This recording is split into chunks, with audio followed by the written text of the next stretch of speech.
Hi there guys, so what we're going to try and do today is to build the world's smallest and lowest power use Unraid server. And to do that, we're going to use something called a ZimaBoard. Now, I was lucky enough to have this sent to me for free for testing. But if you wonder, do I like these? Well, yes. I liked it enough that I bought myself another one as well. So, I'm not really going to do an unboxing. It's kind of pretty pointless really. But you get a nice message. The ZimaBoard comes in its own box and you get your power supply. I think that's all we really need to know. So let's have a look at the board itself. Well, this is the ZimaBoard here. It's an interesting device because we've got two LAN ports here. And just here, if it's in focus, that is a mini display port out. So to connect it to an HDMI monitor, we're going to need a converter cable for that. Now that doesn't come with it, but they cost about $10, so not very expensive. Obviously here is where the power goes into it. And on the other side here, we've got two SATA ports. And in the middle here, this is what powers these SATA drives. And somewhere here I've got the cable, let me just find it. Now the cable that comes with it is just for the single SATA drive, but we can get a cable like this, which basically allows us to connect two SATA drives to it. And this part here, this will actually power it. So plugging this in here, this will power both the drives that you're connecting to the ZimaBoard. Now reading online, people were asking, will it power two 3.5 mechanical hard drives? And the consensus is yes, it will. But I think most people are using 2.5 drives. Now personally, because I want this server to be super low powered, I'm just going to use a couple of SSDs. Now it's not going to look too nice, all connected like this. So I think what we need to do is make some sort of case for these drives so it can all be neatly attached onto the ZimaBoard. So let's do that now. I'm going to 3D print something. Now I found this 3D model over on Printables here, made by Orax, and I'll put a link to this model in the description in case you want to print one too.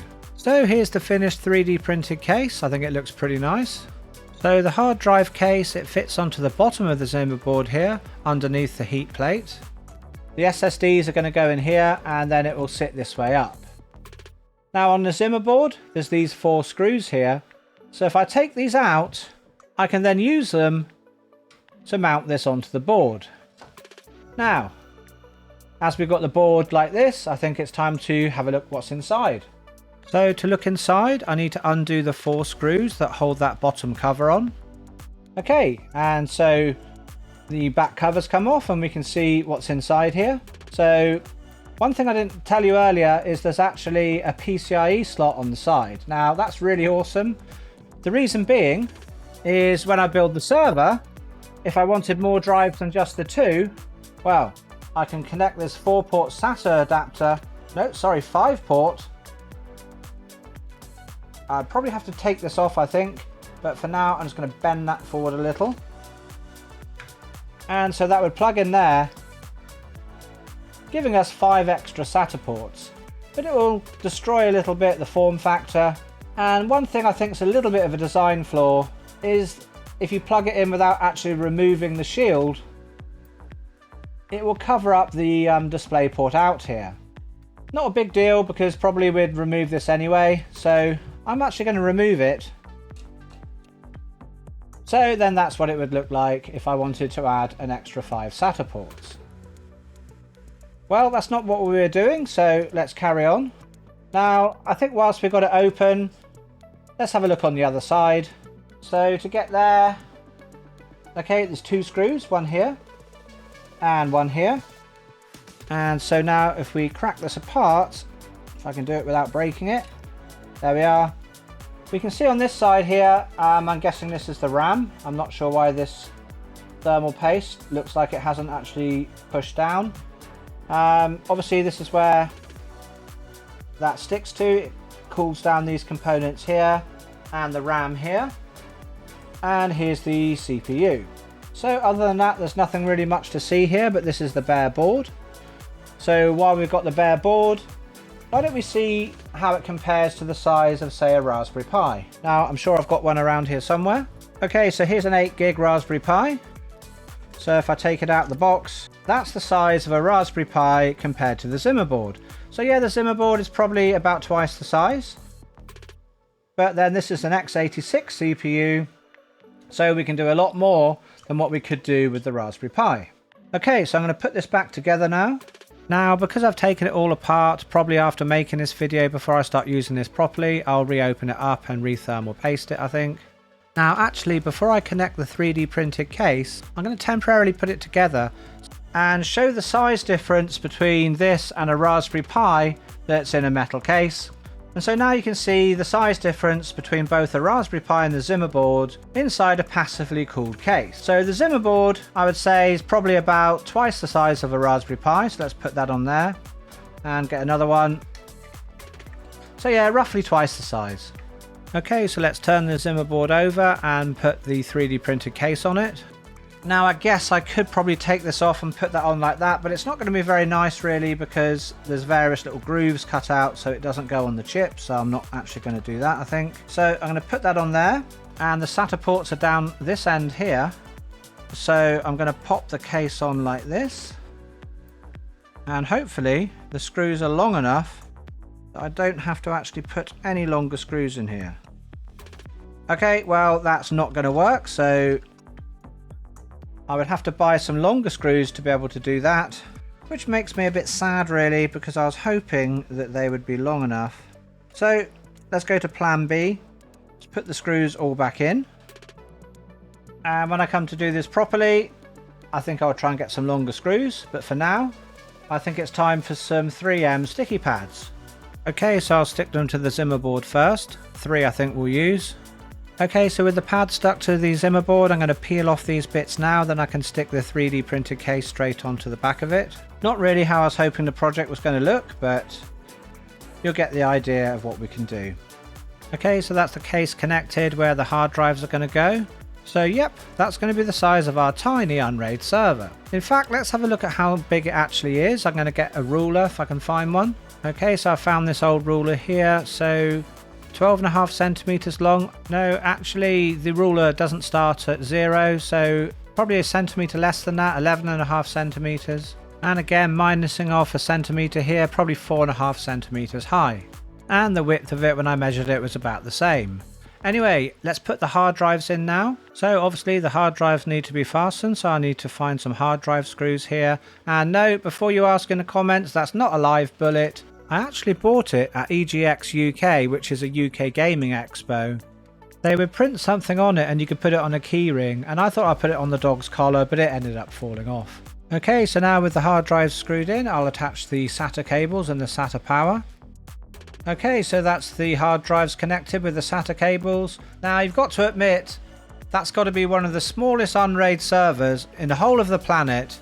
Well, at least up to the year 2023 anyway. Yeah, well, technically it's not actually an Unraid server yet. I need to put the OS on it, so let's deal with that now. Before installing the OS, we need to look in the BIOS. So there's a few things I'm going to change here before I start. So I'm going to go on to Advanced here and go to CPU configuration.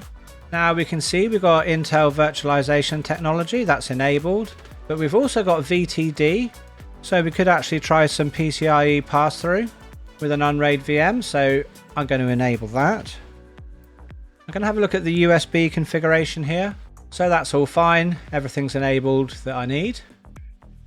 So under graphics configuration, we've got the iGPU.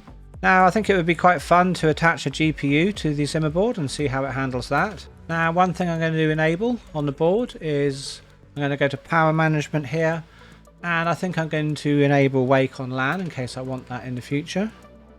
And finally, because I want to be booting from Unraid's USB stick, I'm going to go to the boot options here. Now I've heard if you're using a SATA PCIe card, changing here storage and also other PCI devices to enable can help with compatibility with that. I'm not going to be doing that in this video, but I'm going to set it here anyway. But what I do want to do is change the boot options here. I want to boot from the USB stick first. Now the USB is listed twice. The first one here that I've put there is the legacy boot, and the second EUFI, well obviously that's for EFI boot. So with that done, I'm going to save the changes. I've got my Unraid USB stick plugged in and I'm going to boot into Unraid. Okay, so here we are on the Unraid ZimaBoard server. Now here are the two SATA SSDs. I decided just to make an Unraid array without a parity and without cache. I wanted to get the full 2 terabytes I've got because they're only small drives, these. Now I'll show you what I've got running on this server. I've got an Emby server, a Unify controller, and these 2 VMs here. So I'm running Home Assistant and also a pfSense VM. And yes, this pfSense instance, although it's a VM, can actually run the whole of my network, but more about that in a moment. First, let's start up the Emby server here, and let's do some tests on that. Okay, so the Emby server started up. Now the first thing I want to show you is how much power the Zima server is actually using. So if we look here, it's currently using 5 watts. Yeah, it's not doing very much work, it's just running Emby, very idle. And we can see here the CPU usage, well, it's bouncing around between say 5 and around 15%. So I'm going to be running some transcoding tests on the Emby container in 4 different ways. Firstly, just using the ZimaBoard as is, with no hardware transcoding at all. Next, we'll test some hardware transcoding. First, we'll attach a GPU, a Quadro P2000, that draws its power directly from the ZimaBoard. Then we'll do the same test with an RTX 3080 linked up to an external PSU so it's fully powered by that. Then finally we'll do some hardware transcoding using the iGPU that's built into the ZimaBoard CPU. Okay, so let's start with the first test and open up Emby. And I'm going to have a look at this movie here. Now this is a 1080p H.265, so when I play this, it is going to be transcoding. I've got one that can see.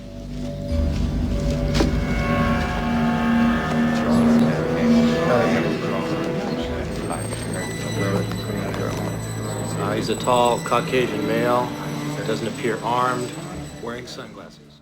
And we can see here that the video is being transcoded to H.264 and the audio, it's direct playing. And let's take a look at the stress on the CPU. Well, it's pretty much in between 90 and 100%, but it's actually playing really flawlessly. Now let's see how much power it's actually drawing while it's doing this. And so it's gone up from 5 to 12 watts. So the CPU's totally maxed out, the ZimaBoard's using 12 watts. Okay, so let's test something else. Of course, obviously there's going to be limits to the ZimaBoard CPU transcoding capabilities, and I really don't expect it to be able to play the next file. It's 4K H.265 with a 5.1 soundtrack, necessitating it transcode both audio and video.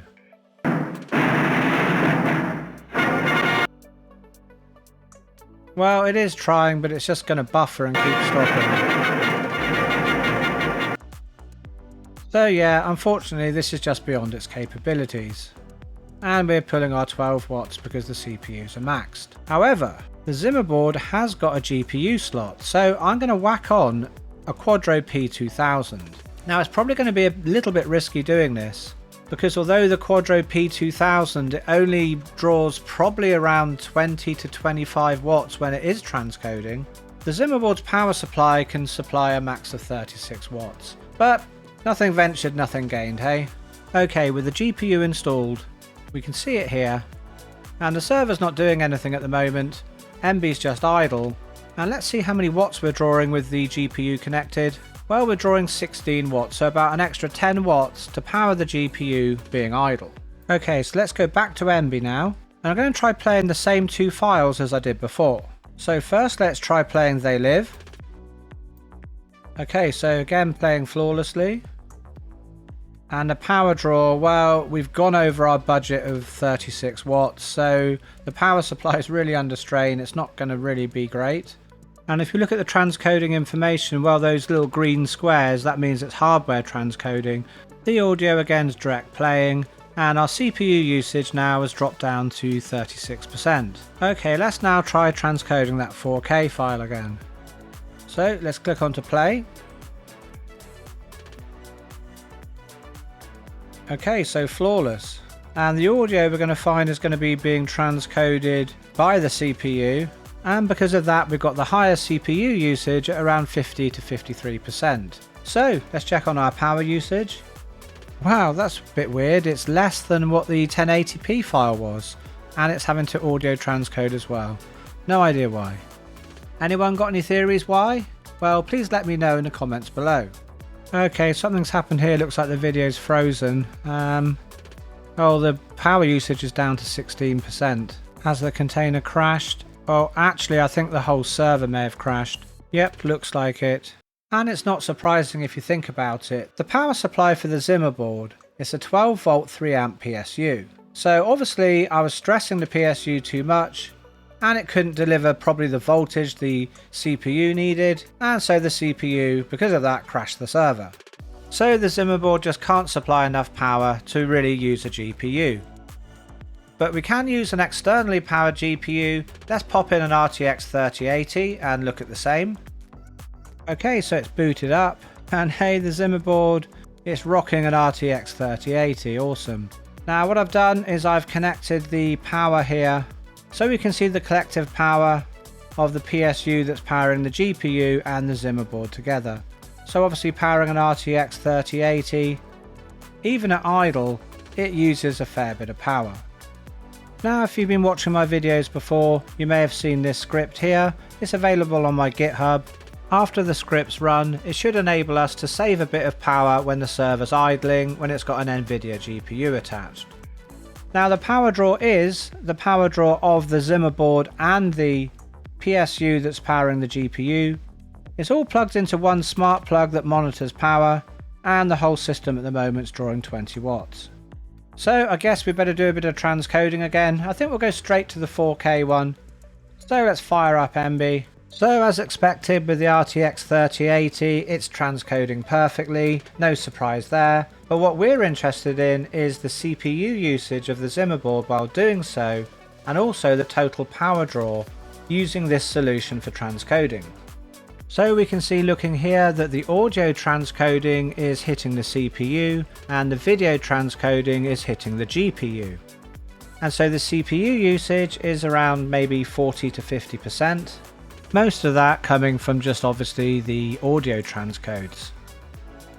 So how much is the system using doing this job? Well, it's not very efficient. Now we can see the power draw, it's 120 watts, so it's pretty crazy really. The RTX 3080, it certainly isn't an efficient transcoder. Doesn't transcode any better really than my Quadro P2000, but when it is transcoding, it's using a lot more power, as you can see here. But at least, because it's externally powered, it's not crashing the ZimaBoard, so I guess that's a win for that. Okay, so for our final test, let's test the iGPU in the ZimaBoard Celeron N3450 CPU, which is part of the Apollo Lake family. So it's a 9th gen Intel CPU. I'd say probably from the 7th gen CPUs is possible, so with this 9th gen CPU we hopefully should have fairly good results. Okay, so before we start, Emby is just idling and the ZimaBoard is using 5 watts. So first let's play They Live, which is our HEVEC 1080p stream. So as you can see, the movie's playing flawlessly, the transcoding's good. And if we look at the CPU usage, well, we're kind of around 40%, 36, 34, 40, pretty efficient. So I wonder how much power we're using. Well, our active power is only 11 watts, so we're using 11 watts to transcode this 1080p HEVEC stream.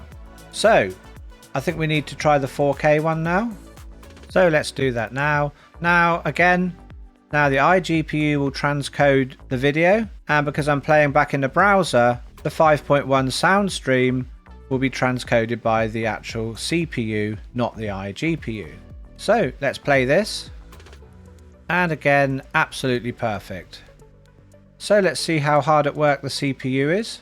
Now we can see here the video is being hardware transcoded, and the sound is being transcoded by the CPU. And if we look at the CPU usage, well, we're fluctuating anywhere between 36 and just over kind of 50. So pretty efficient, I think, transcoding a 4K stream and the audio at the same time. And if we look at the load on the actual GPU here, we can see the GPU's load is going up to a max of around 80%. And let's have a look at how much power we're using. And so we're hitting 15 watts here. So 15 watts to transcode a 4K H.265 and 5.1 audio. Not bad at all. Okay, so it's a few days later now, and I've been testing the Emby server here, using it as my main Emby server, and how I did that is copy the Emby app data from the main server to the Zima server.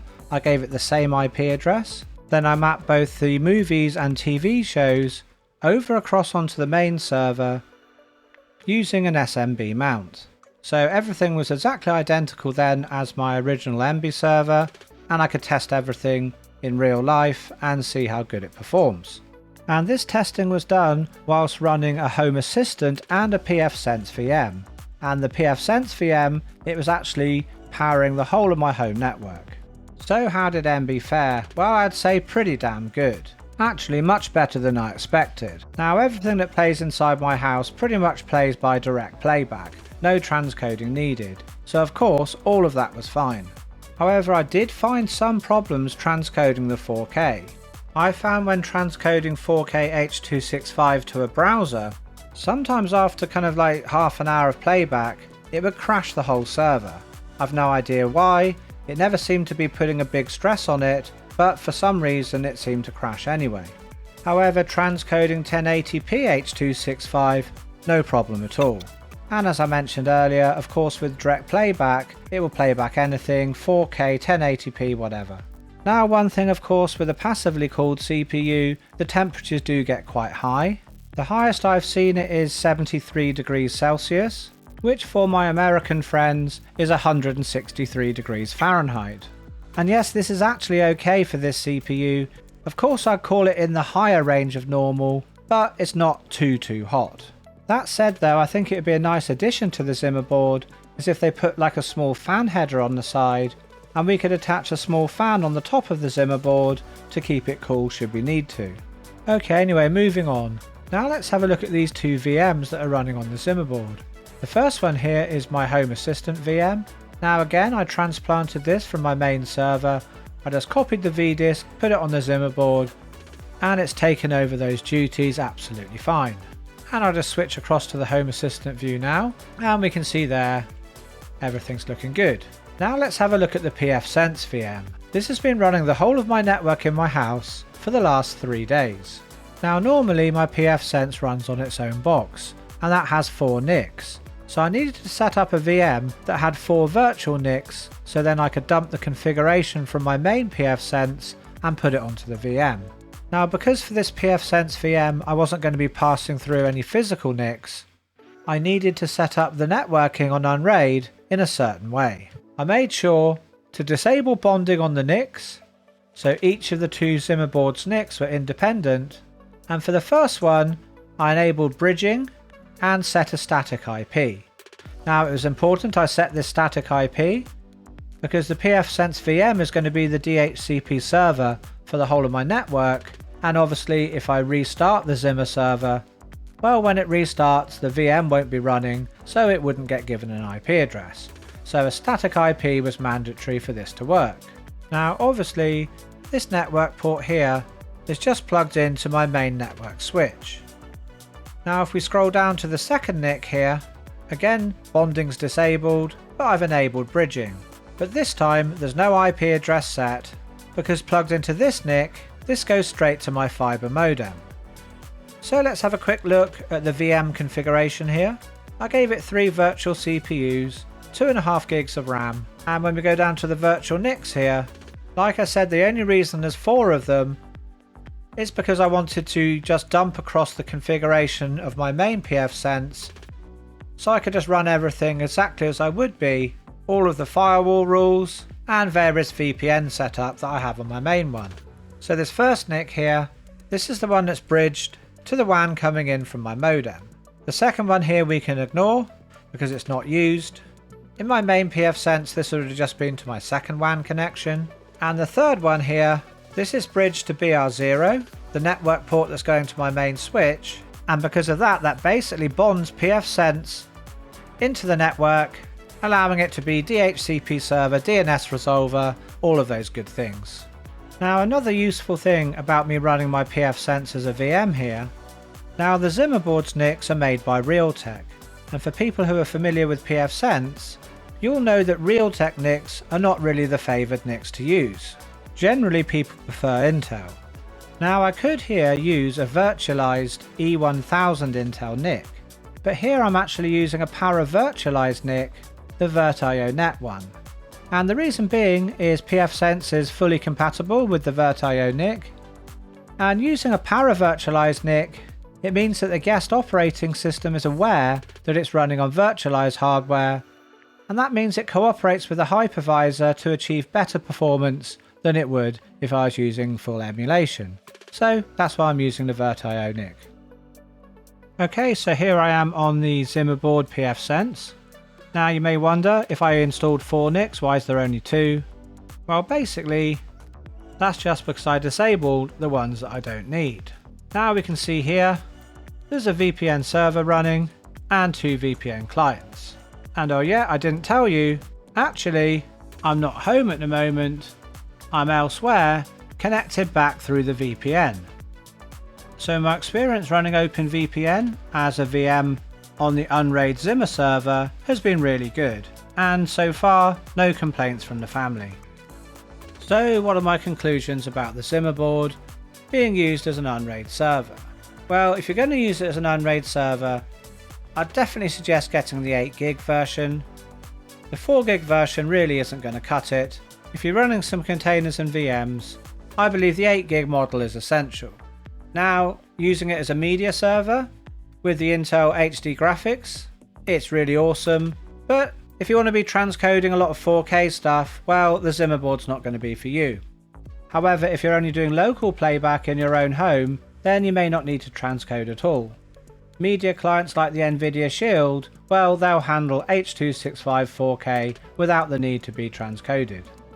And for 1080p content, the ZimaBoard has no problem transcoding that.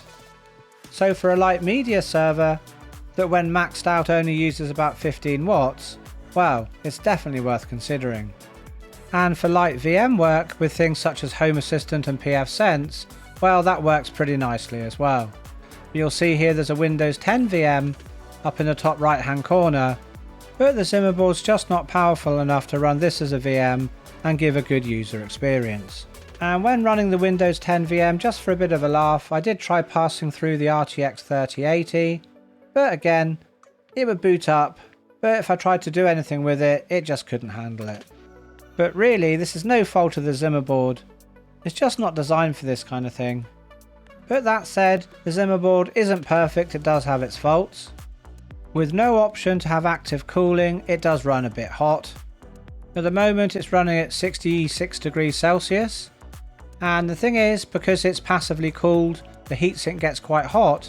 Well, in fact the whole of the ZimaBoard gets pretty hot, and when you've got a case, a 3D printed case like mine, this hard drive that's at 61 degrees C, that's the hard drive right next to the ZimaBoard, and a 55 degree one is the one underneath. And the temperature correlates directly really with the CPU temp. The hotter the CPU, the hotter the drives get. Of course this wouldn't be the case if you placed the drives slightly away from the ZimaBoard, but for me, the compact size is what really attracts me to the ZimaBoard. Now a solution to this, and probably what I'm going to do, is to actually get a splitter cable on the power supply going into the ZimaBoard. That's 12 volts going in, so I could run a little 12 volt fan that I could stick on top of the passive heatsink, giving it a bit of active cooling, which would help a long way I think. And one real minor niggle that I mentioned at the beginning of the video is the positioning of the DisplayPort out, because if you plug in a PCIe device, its bracket will cover over the DisplayPort out, meaning that you really need to take off the bracket so that doesn't happen. But like I said, really minor, and if you're using it as an Unraid server, well, we're going to log in through a browser anyway, so it doesn't really affect us. So I really like the ZimaBoard personally, I find it a whole bunch of fun. There's so many different things you can do with it.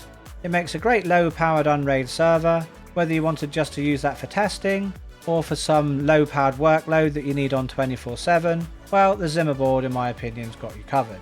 Well guys, I guess that pretty much wraps things up, and that's the end of the video. Thanks very much for watching, and if you liked the video then please hit that like button. If you're not subscribed then please subscribe to the channel, and please share the video with anyone else who you think will like watching this too. Anyway guys, it's getting late here and it's time for me to go, but whatever you're up to for the rest of the day, I hope it's good. and I'll catch you in the next video.